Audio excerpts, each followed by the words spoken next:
Original গোলাপের মতো দেখালেও এটা কিন্তু তৈরি করা হয়েছে কাগজ দিয়ে। তো এটা কিভাবে তৈরি করছি সেটা জানতে হলে অবশ্যই ফুল ভিডিওটা দেখতে থাকুন। গোলাপের আরো অনেক ভিডিও আমি আপলোড করেছি। তো আজকে অন্য কথা বলি, দেখতে থাকুন ফুলটা কিভাবে তৈরি হচ্ছে সেটা দেখতে থাকুন। কয়েকদিনের মধ্যে ঘটে যাওয়া একটা ঘটনা, আমার সাথে ঘটে যাওয়া একটা ঘটনা আমি আপনাদের সাথে শেয়ার করি। বাঙালি জিনিসটা সেটা কি আপনাদেরকে বোঝানোর চেষ্টা করি। আমরা হচ্ছে বাঙালি। ও একটা মেয়ে আমাকে নক করছে, বলে ভাইয়া আপনার ফুলগুলো খুব সুন্দর হয়, ক্রাফটের কাজগুলো খুব সুন্দর হয়। আমি ধন্যবাদ দিলাম তাকে, এবং সে আরো বলল ভাইয়া আমিও ক্রাফটের কাজ করতে চাই, কিন্তু কি কি মেটেরিয়ালস লাগবে সেটা তো আমি জানি না, আপনি যদি আমাকে হেল্প করেন কি কি মেটেরিয়ালস লাগবে সেটা যদি একটু বলেন। তা আমি তাকে বললাম আপনি ক্রাফটের কাজ করতে হলে আপনার এই মেটেরিয়ালস গুলো আপনাকে নিতে হবে বা আপনার প্রয়োজন। তা আমি তাকে একটা লিস্ট করে দিলাম কোন কোন মেটেরিয়ালস গুলো তাকে নিতে হবে, এবং এটাও বলে দিলাম যে সে যদি এলাকা থেকে নেয় কিরকম প্রাইস নিতে পারে, বা পাইকারি নিলে খুচরা নিলে কিরকম প্রাইস নিতে পারে, বা পাইকারি হিসাবে নিলে সে কিরকম প্রাইস নিতে পারে, সবকিছু বলে দিলাম। এবং সে আমাকে সর্বশেষ জিজ্ঞেস করলো ভাইয়া টোটাল এই মেটেরিয়ালস গুলো আমি যদি কয়েকটা ওয়ালমেট তৈরি করতে চাই বা কাজ শুরু করতে চাই ওয়ালমেট তৈরি করার, সেক্ষেত্রে আমার কত টাকার আনুমানিক ম্যাটেরিয়ালস প্রয়োজন। তাকে আমি বলে দিলাম গ্লু গান বা ফেভিকল, এই যাবতীয় সরঞ্জাম বা যাবতীয় যে মেটেরিয়ালস গুলো একেবারে যেগুলো না নিলে নয়, সে মেটেরিয়ালস গুলো আমি টোটাল তাকে একটা দাম বলে দিলাম। এগুলো আপনার নিতে হলে এই মেটেরিয়ালস গুলো নিতে হলে এত টাকা আপনার প্রয়োজন বা এত টাকা খরচ করে এই মেটেরিয়ালস গুলো আপনাকে নিতে হবে।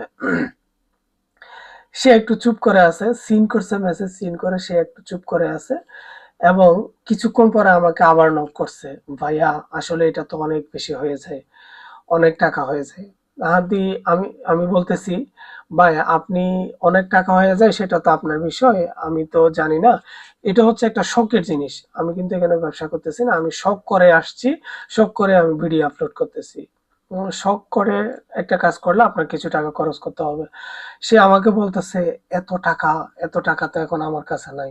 আমি বললাম ভাই আপনার টাকা থাকে না থাকে সেটা আপনার ব্যক্তিগত বিষয়, আপনার এখন আমি আপনাকে ম্যাটেরিয়ালস গুলোর দাম বলে দিছি বিধায় আপনাকে এখন নিতে হবে সেরকম তো কোনো কথা নেই। যখন আপনার কাছে টাকা থাকবে তখন আপনি ম্যাটেরিয়ালস গুলো কিনে নেবেন, এবং তখন আপনি ক্রাফটের কাজ শুরু করবেন। তাও সে চুপ করে আছে, আমিও দেখতেছি সে কি বলে। তো কিছুক্ষণ পর সে আবার আমাকে নক দিছে, বলো ভাই একটা কথা বলতে চাচ্ছি। হ্যাঁ বলেন, আর কোনো কিছু জানার ইচ্ছা থাকলে বলেন। বলো ভাইয়া যদি মেটেরিয়ালস গুলো আপনি কিনে দিতেন তাহলে মেজাজটা কেমন হয়, মেজাজটা কেমন লাগে বলেন, আপনারাই বলেন।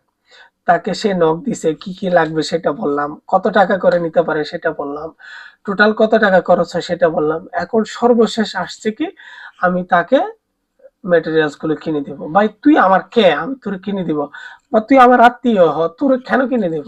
তোর যদি সামান্য কয়েকটা টাকা খরচ করতে না পারিস তোর কে বলছে এই যে ক্রাফটের কাজ করার জন্য ওয়ালমেট বানানোর জন্য তোর কে বলছে বল।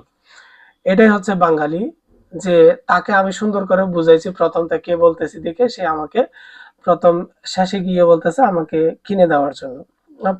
প্রথমে যদি বলে দিতাম তাকে ভাই আমি পারবো না, আপনি ভিডিও দেখে দেখে আপনি মেটেরিয়ালস গুলো জোগাড় করেন, তাহলে আর বলতো না। বাঙালি জাতি হচ্ছে এটাই, মানে ওই খাইতে দিলে মাথার উপর উঠতে চাই, এটা হচ্ছে বাঙালি। দেখেন, আপনারাই বলে যান আমি তাকে কি বলবো, আমি কোনো কিছু বলি নাই তাকে, আপনারাই বলে যান। কেউ যদি আমার ভিডিওটা ফুল দেখেন এবং ভয়েসটাও যদি পুরো শুনেন, আপনারাই বলে যান তাকে কি বলা যায়। আর এদিকে কথা বলতে বলতে আমার রোজ ফ্লাওয়ারটা ফ্রাই হয়ে গেছে, এবার হচ্ছে পাতা নিয়ে নিচ্ছি, আমি পাতা কেটে নিচ্ছি। রোজ ফ্লাওয়ারটা অরিজিনাল রোজ ফ্লাওয়ারের মতো তৈরি করতেছি, কিন্তু পাতাটা একটু অন্যরকম হয়ে গেছে আমার। গোলাপ ফুলের যে অরিজিনাল যে পাতাটা সেরকম পাতাটা আমি এখনো তৈরি করতে পারি নাই, অনেক চেষ্টা করছি আমার হয়ও না, যেরকম হয় সেরকম দিয়ে আমি তৈরি করতেছি। আমি কয়েকটা পাতা নিয়ে নিব, কয়েকটা পাতা নিয়ে নিলাম। হ্যাঁ, অরিজিনাল গোলাপ ফুলের পাতাগুলো কিন্তু আরো গোল গোল হয় এবং অন্য অন্য টাইপের হয়, একটাতে 3টা করে বা 4টা করে এরকম থাকে। আমি তৈরি করতে পারি না, যেরকম তৈরি করছি ওরকমই দিয়ে দিলাম। এবং পাতাগুলো আমি হচ্ছে ফুলের সাহায্যে, ফুলের সাথে ফুলের যে স্টিক আছে সেই স্টিকের মধ্যে আমি লাগিয়ে নিচ্ছি একটা একটা। দেখতে দেখতে আমার ফুলটা সুন্দর, এত সুন্দর একটা, এত ইউনিক একটা রোজ ফ্লাওয়ার স্টিক সহ এবং পাতা সহ একটা ফুল তৈরি হয়ে গেল। আমি নিজেই চিন্তা করি নাই যে এত সুন্দর একটা ফুল আমার হাত দিয়ে তৈরি হবে। দেখেন বন্ধুরা, কত সুন্দর একটা ফুল তৈরি হয়ে গেল। এই ফুলগুলো অবশ্যই আপনি আপনার বান্ধবীকে বা বন্ধুকে, যেকোনো কাউকে আপনি গিফট করতে পারেন। ফুলটা কেমন হয়েছে অবশ্যই বলে যাবেন। আজকে এই পর্যন্তই। সকলে ভালো থাকেন। আল্লাহ হাফেজ।